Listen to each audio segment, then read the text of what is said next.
Today I'm going to analyze a new noir film, Collateral. There are two main characters, Max, the cab driver, and Vincent, the contract killer, and he's going to gun down 5 targets tonight. What I'm trying to argue is that Collateral used diegetic sound, background music, lighting, and editing to create tension and emphasize the transformation of Max, enhancing the elaboration on African American character. Okay, let's begin. As you can see, when Max found out Vincent was a contract killer, he was freaked out and under tremendous stress. Okay, hey, you're stressed. Yes, I am. The diegetic sound here creates a stressful atmosphere that fit in this situation, including the sound of the car passing by, the honk, and the cursing of the other drivers. Since Max was so nervous, he tried to yell for help, Down here in the alley. but all he got is 2 more dead bodies.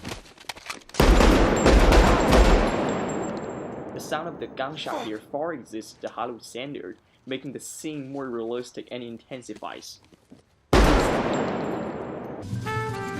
Later in their journey, Max started to relax a little bit, like this.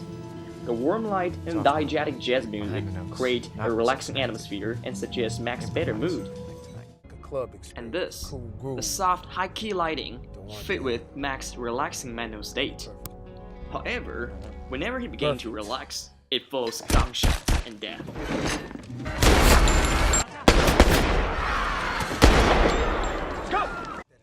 All of this finally makes Max more tough, determined, It don't just fucking fix it. and triggered his rebel. You know what, Vincent? Go fuck yourself.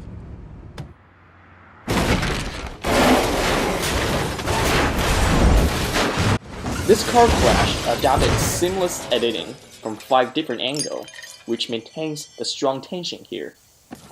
And now, Vincent has to leave Max alone since a police car is coming. Looks pretty good, huh?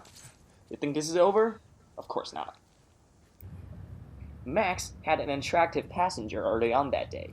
Her name is Annie, and it turns out that she's the last target of Vincent.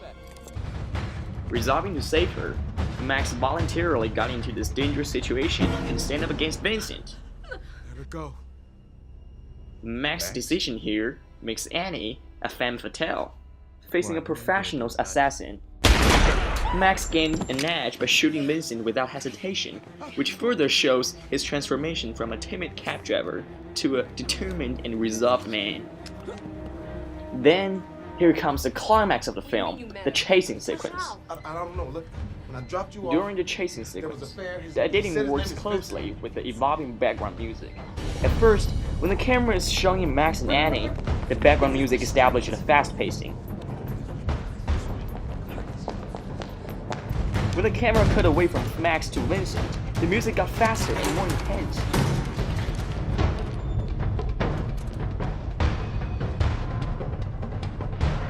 Similarly, later in MTA, when the camera shows Max and Annie, the music remains the same rhythm.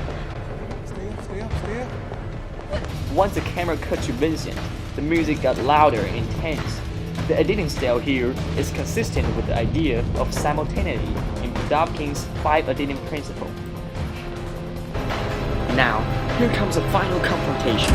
The background music suddenly stops here.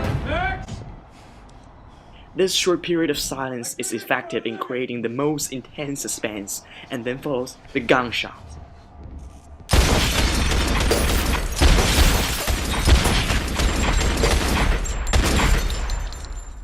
As we can see, Max survived, and he turns from a timid and nervous cab driver to a determined and courageous man, further elaborating his character. Aside from the narrative of Max's transformation, the lighting also helps to elaborate him. For example, through using LED panel and give Max additional light inside the cab, the film can balance the brightness of face between Max and Vincent. And the warm light in the jazz club, the blue light in the Latino club also helps to elaborate him. Overall, the inner journey of Max and the lighting elaborate this African American character and lead it to break away from the stereotypical and representative portrayal of black character described in Ella Shohat's ethnicities in relation. This is a great movie. with great portrayal of an African American character. Thanks for watching.